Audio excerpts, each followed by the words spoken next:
সমগ্র বরাক উপত্যকা সহ বিভিন্ন এলাকার গুরুত্বপূর্ণ খবরের মধ্যে স্বাগতম। আজ হলো 12 ফেব্রুয়ারি বৃহস্পতিবার। আজকের প্রথম খবরটি হলো সুপ্রিম কোর্টের বড় সিদ্ধান্ত, উচ্ছেদ অভিযান নিয়ে। চলমান উচ্ছেদ অভিযান নিয়ে সুপ্রিম কোর্টের বড় সিদ্ধান্ত। উচ্ছেদের সিদ্ধান্ত আদালতের রায় মতে গঠন করা হবে কমিটি। এই কমিটি পরীক্ষা নিরীক্ষার পর অন্তিম চূড়ান্তে সিদ্ধান্ত নেওয়া হবে। ডিসি, ডিএফও, জেলা আয়ুক্ত, অতিরিক্ত আয়ুক্ত, রেঞ্জার এবং চক্র আধিকারিকদের নিয়ে গঠন করা হবে একটি কমিটি। এই বিশেষ কমিটি সিদ্ধান্ত করবে এবং পরীক্ষা নিরীক্ষা করবে, তাহার পর চলবে উচ্ছেদ অভিযান। দখলকৃত জমিগুলি বন বিভাগের না অন্য কোনো বিভাগের, তা পরীক্ষা নিরীক্ষা করার পর চলবে বিশেষ উচ্ছেদ অভিযান। বন বিভাগের জমি যদি থাকে তাহলে ওই বিশেষ টিম জানাবে, তাহার পর চলবে উচ্ছেদ অভিযান। ওই বিশেষ কমিটি যদি বলে বন বিভাগের ভূমি, তাহলে 15 দিনের ভিতরে চলবে উচ্ছেদ অভিযান। এবং যদি বলে এটি বন বিভাগের নয়, অন্য কাহারো বিভাগের জমি রয়েছে, তাহার পর রাজ্য বিভাগ পরবর্তী সিদ্ধান্ত নিবে। কিন্তু ওই বিশেষ টিমের পরীক্ষা নিরীক্ষা না করা পর্যন্ত উচ্ছেদ অভিযান চলবে না। যদি দেখা যায় পরীক্ষা নিরীক্ষার পর বন বিভাগের জমি রয়েছে, তাহলে 15 দিনের ভিতরে চলবে উচ্ছেদ অভিযান। আর এই জমিগুলো যদি অন্য কাহারো বিভাগের জমি থাকে, তাহলে রাজ্য বিভাগ পরবর্তী সিদ্ধান্ত নিবে। সুপ্রিম কোর্টের বড় সিদ্ধান্ত, উচ্ছেদ অভিযান নিয়ে। চলমান উচ্ছেদ অভিযান নিয়ে সুপ্রিম কোর্টের বড় সিদ্ধান্ত।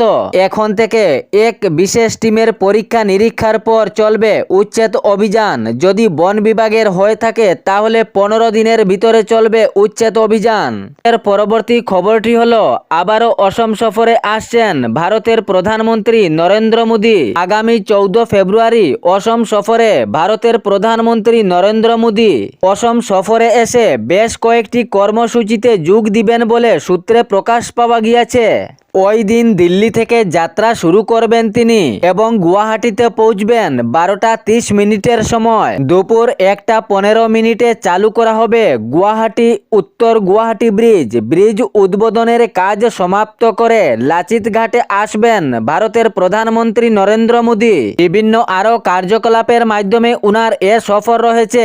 নতুন করে ইলেকট্রিক বাস উদ্বোধন করবেন তিনি। সঙ্গে আরও বেশ কয়েকটি কার্যসূচিতে যোগ দিবেন ভারতের প্রধানমন্ত্রী বলে সূত্রে প্রকাশ পাওয়া গিয়েছে। এর পরবর্তী খবরটি হলো আমাকে ভয় দেখিয়ে লাভ নেই, জানালেন অসমের মুখ্যমন্ত্রী ডক্টর হিমন্ত বিশ্ব শর্মা। তিনি আরও জানিয়েছেন মিয়ার বিরুদ্ধে চলবে জবরদস্ত হামলা। যাহারা অবৈধভাবে রাজ্যে বসবাস করছেন তাহাদেরকে ছাড় দেওয়া হবে না, তাহাদের বিরুদ্ধে চলবে হামলা।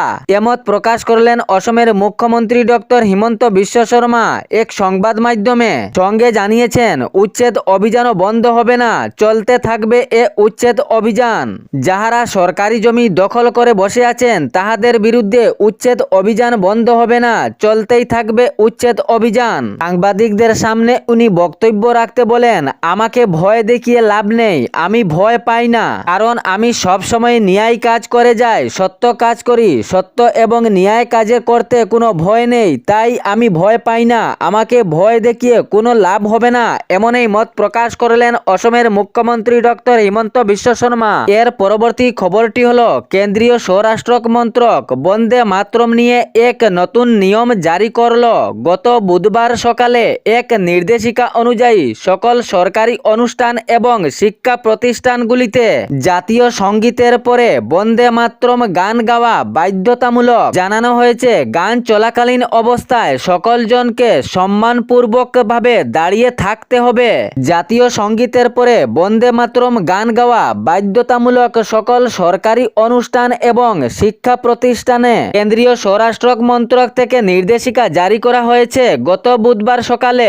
এর পরবর্তী খবরটি হলো অ্যাডমিট কার্ড না থাকায় উচ্চ মাধ্যমিক পরীক্ষায় বসতে পারল না এক ছাত্রী। অভিভাবক জানিয়েছেন গ্রিন ভ্যালি সিনিয়র সেকেন্ডারি স্কুলে পড়াশোনা করত আমার মেয়ে, কিন্তু অ্যাডমিট কার্ড না থাকার কারণে উচ্চ মাধ্যমিক পরীক্ষা পরীক্ষায় বসতে পারল না। সঙ্গে ছাত্রী ও অভিভাবকের মুখ থেকে শোনা যায় আরো 6 জনের অ্যাডমিট কার্ড আসেনি। কাছাড় জেলার কাটিগড়ার 6 শিক্ষার্থী বলে অভিযোগ। কেন্দ্রের সামনেই এক ছাত্রীর কান্নার রোল।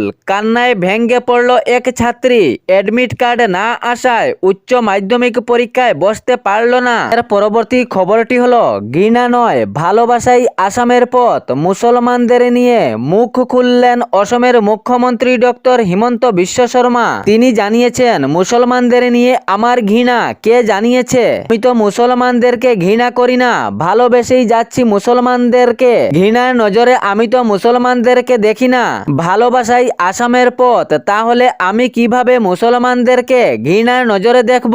এমনই স্পষ্ট বার্তা দিলেন অসমের মুখ্যমন্ত্রী ডক্টর হিমন্ত বিশ্ব শর্মা। তিনি জানিয়েছেন, বিজেপি সরকার সবাইকে ভালো নজরে দেখে, এখানে হিন্দু মুসলমান বলে কেহ নেই। উনার বক্তব্যে আরো মত প্রকাশ করেন, কোভিডের সময় সবাই হসপিটালে গিয়েছে, এখানে কেউ হিন্দু মুসলমান ভাবেনি, সবাইকে সমানভাবে চিকিৎসা করা হয়েছে। প্রধানমন্ত্রী আবাস যোজনার তালিকায় হিন্দু মুসলমান নাম দেখে কেটে ফেলা হয় না, সবাইকে সমানভাবে দেওয়া হয়। যাহারা যোগ্য তাহারাই এই প্রাপ্য।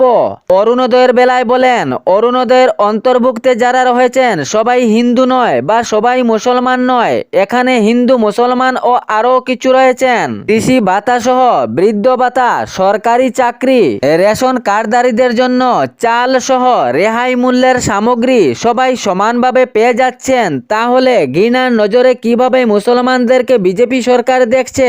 সরকারি প্রকল্প সহ সরকারি চাকরি যখন সমানভাবে দিচ্ছে, তাহলে ঘৃণার নজরে মুসলমানদেরকে কিভাবে দেখছে?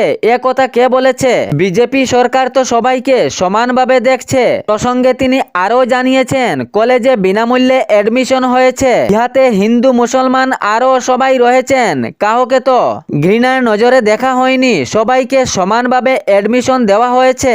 তাহলে বিজেপি সরকার কোথায় ঘৃণার নজরে দেখছে? এ নিয়ে উনার বক্তব্যের মাধ্যমে মত প্রকাশ করলেন। তবে তিনি সঙ্গে জানিয়েছেন, যাহারা বাংলাদেশ থেকে এসে অবৈধভাবে বসবাস করছে তাহাদের বিরুদ্ধে চলবে অভিযান, তাহাদেরকে রেহাই দেওয়া হবে না। রাজ্যের যাহারা প্রকৃত মুসলমান রয়েছেন তাহারা প্রকৃত নাগরিক, কিন্তু বাহিরে থেকে এসে যাহারা দখল করার চেষ্টা করছেন তাহাদেরকে রেহাই দেওয়া হবে না বলে তিনি মত প্রকাশ করেন। এর পরবর্তী খবরটি হলো, সেতু ভেঙে ভয়াবহ পরিস্থিতি। শ্রীভূমি জেলার আনিপুর এলাকায় সিংলা নদীর উপর বেইলি সেতুটি হঠাৎ করে ভেঙে পড়ে গতকাল বুধবার দুপুর বেলায় বালু বোঝাই 2টি ডাম্পার সেতুর উপরে চড়ে, কিন্তু পারাপারের সময় হঠাৎ করে সেতুটি মধ্যের অংশ ভেঙে পড়ে। সেই সময়ে সেতুর উপর ছিল একটি অটো, একটি মিনি ট্রাক, 2টি অ্যাল্টো এবং সঙ্গে একটি বাইক, কিন্তু সবজনেরই ভয়াবহ পরিস্থিতি হয়ে পড়ে সেতুর মধ্যে অংশে ভেঙে। তাতে 3 জন আহত হয়েছেন, কিন্তু 2 জনকে শিলচর মেডিকেল কলেজ হাসপাতালে পাঠানো হয়েছে। জানা গিয়েছে 2 জন গুরুতর জখম হয়েছেন। তবে এ খবর শুনে ঘটনাস্থলে সিআরপিএফ, দমকল বাহিনী, মেডিকেল টিম, পুলিশ বাহিনী ঘটনাস্থলে উপস্থিত হন। সঙ্গে সঙ্গে এ ঘটনার খবর শুনে জেলা কমিশনার প্রদীপ কুমার দ্বিবেদী, বিধায়ক বিজয় মালাকারও ঘটনাস্থলে উপস্থিত হন। তবে বিধায়ক জানিয়েছেন 2-1 দিনের মধ্যে যাতায়াত যোগাযোগ চালু হবে এবং সেতুটি কি কারণে মধ্যের অংশ ভেঙেছে তাও তদন্ত চলবে। তবে এ বিষয়ে জনগণ নিজের মত প্রকাশ করেন, ওভারলোডের কারণে সেতুটি এরকম পরিস্থিতি হয়েছে। এ ছিল বরাক উপত্যকা সহ বিভিন্ন এলাকার গুরুত্বপূর্ণ খবর। এরকম নিত্য নতুন খবর পাওয়ার জন্য চ্যানেলটি সাবস্ক্রাইব করে রাখবেন এবং ভিডিওটি লাইক করে শেয়ার করতে ভুলবেন না, যাতে সঠিক সংবাদগুলো অন্যজনের কাছে পৌঁছায়। ধন্যবাদ।